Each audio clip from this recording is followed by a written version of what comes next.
तावतंस चरण कमल रेणुर यस्य संसार सेतु। एकमात्र अपार इस समुद्र से, भव समुद्र से पार जाने का उपाय महापुरुषों के चरणों का आश्रय, उनकी चरण सेवा, उनकी आज्ञा का पालन है। श्रीपाद प्रबोधानंद जी कह रहे हैं कि जिनके चरण कमलों की रज, इनका आश्रय लेने मात्र से ये दुस्तर संसार समुद्र बिना प्रयास के आप तर जाओगे, आश्रित। ऐसी महामहिमा से युक्त जिनके चरण कमल हैं, इन चरणों का जो आश्रय लेते हैं वे बिना प्रयास के ही अपार संसार सागर से पार हो जाते हैं। उन आश्रितों के लिए ये चरण रज, ये चरण सेतु के समान है। सेतु पुल, इस दुस्तर संसार से पार जाने के लिए ये चरण कमल एक सेतु है। जैसे बहुत विशाल दरिया हो और बहुत सुंदर उसके ऊपर पुल बना हो तो कोई कष्ट होगा पार जाने में, ऐसे ही यहाँ और भी विशेष उपमा है रसिकों का आंतरिक हृदय की, कि आपको इस पुल पे चलना भी नहीं पड़ेगा। ये ऐसी महिमा से युक्त है चरण। इन चरणों का आश्रय लेने मात्र से ही शरण निरापक पद रमित, सेवक जी कह रहे, सकल अशुभ शुभ नंस, समस्त शुभ अशुभ, ये भी बड़े बड़े खाइयां हैं, शुभ और अशुभ। शुभ से कैसे बचोगे? क्योंकि अंदर रहती है कि मैं ऐसा सुकृत कर लूँ, इससे पुण्य लोगों को जाऊँ, मेरे अच्छे कर्म हो। बंधन तो है ही, चाहे लोहे की जंजीर से बांधो या स्वर्ण की जंजीर से, बंधन बंधन है। अशुभ कर्म लोहे की जंजीर का बंधन है, जिनका फल नरक आदि नीच योनियां हैं।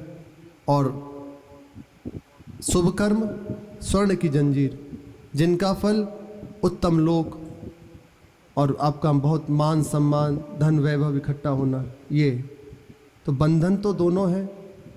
इस भव समुद्र से पार तो नहीं हुए ना, कितना भी प्रयास कर लिया जाए, कितने भी शुभ कर्म कर लिए जाएं, बड़े बड़े लोकों में भी पहुंच जाओ, लौट कर यहीं आना पड़ेगा। इसलिए इनके चरणों का आश्रय लेने वाले के लिए श्री सेवक जी कह रहे हैं, शरण निरापक पद रमित सकल अशुभ शुभ नंस।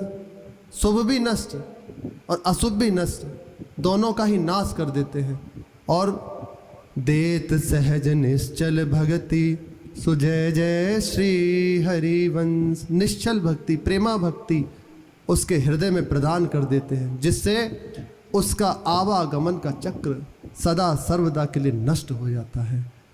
अनंत काल तक के लिए परमानंद की स्थिति में पहुंच जाता है, जहां से कभी वापस नहीं होना, निरंतर परमानंद में डूबा हुआ। ऐसे चरण कमल हैं जो बहुत सुंदर यहाँ उपमा दे रहे हैं, बहुत सुंदर उपमा है। पविरिव सुबिलासी दर्प शैलेंद्र मौलो। अहंकार का नाश होना अत्यंत कठिन है, बहुत कठिन है।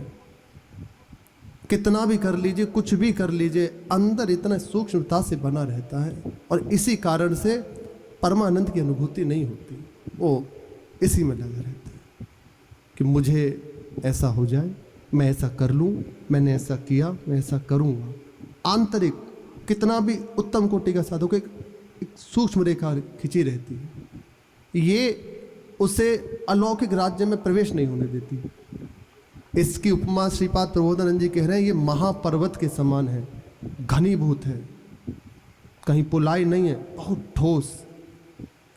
कितना भी आप प्रयास करें, कितने घन का आप उस पर प्रहार करेंगे, वह थोड़ा वाला टूटेगा। थोड़े वाले घन का प्रयास प्रहार, उसमें ऐसा मानिए कि उसे तोड़ रहे हैं, पर वो वहीं है, वह अपनी जगह स्थित है। पर्वत में एक छोटा आप लेकर जाइए कोई अस्त्र और उसे प्रहार कीजिए तो पर्वत पर असर पड़ेगा? हाँ, थोड़ा बारा उसका कोई एक हिस्सा आप तोड़ सकते हैं। तो ऐसे ही हमारा प्रयास एक छोटे से अस्त्र के समान है इस अहंकार को नष्ट करने के लिए। वो दिखाई देता है कि अब अहंकार नाश हो रहा है, लेकिन नहीं हो रहा। लेकिन जिसने इन आचार्य चरणों का आश्रय ले लिया, इन महापुरुषों के चरणों का आश्रय ले लिया, तो इनका आश्रय वज्र के समान है। परिरिव सुबिलासी दर्प शैलेंद्र मौली। वज्र का प्रहार जो ही इंद्र करते हैं तो बड़े से बड़ा पर्वत भी चकनाचूर हो जाते हैं। पहले की पुराण में घटना आती है कि पहले पर्वतों के भी पंख हुआ करते थे, सुनी हो तो। वे जब उनकी इच्छा होती थी तो अपने स्थान से उड़ जाते थे और जहाँ एक इच्छा हुई वहाँ भ्रमण किया, और जब जहाँ इच्छा हुई वहीं बैठ गए, तो अनेकों जीवों की हानि होती थी, बहुत नुकसान होता था। संसार को जब इस कष्ट से देखा इंद्र ने तो विचार किया कि क्या करना चाहिए, तो वज्र के द्वारा उन सबके पंख काट दिए गए। तब से ये पुराण की घटना है, तब से इनके पंख नहीं हैं।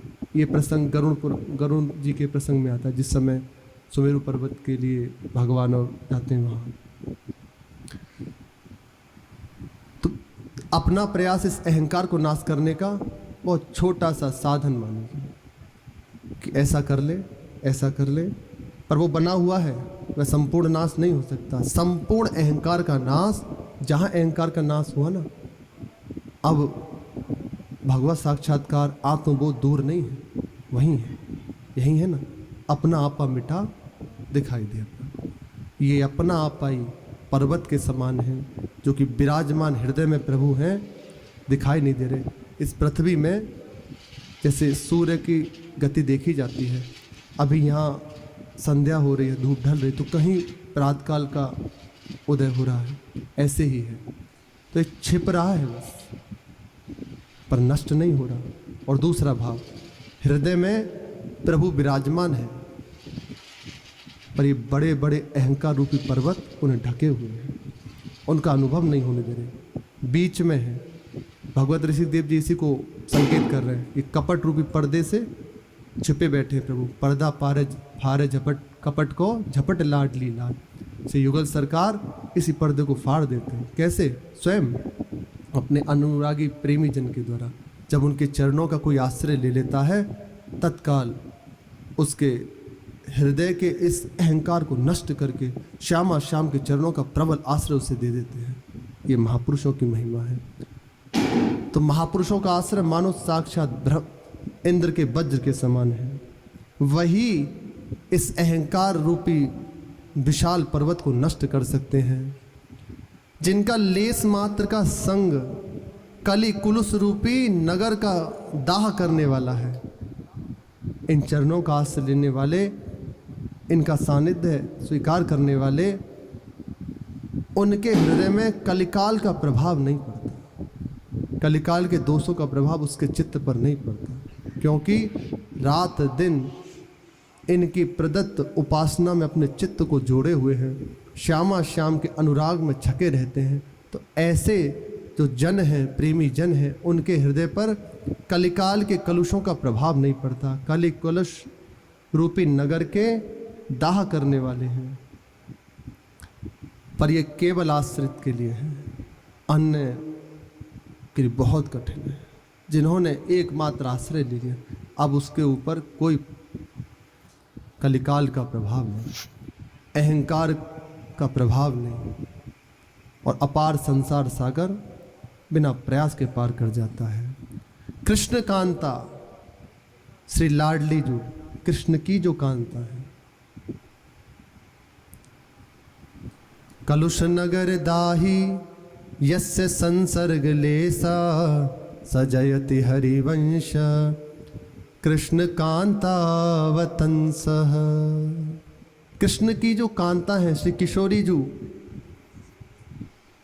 यही इन आचार्य चरण का शिरोभूषण है, जीवन है, मेरे प्राणनाथ श्री श्यामा शपथ करो तृण छिए। यही इनका जीवन है। उन हित हरिवंश महाप्रभु की जय हो जय हो जय हो। प्रसंग चल रहा है श्री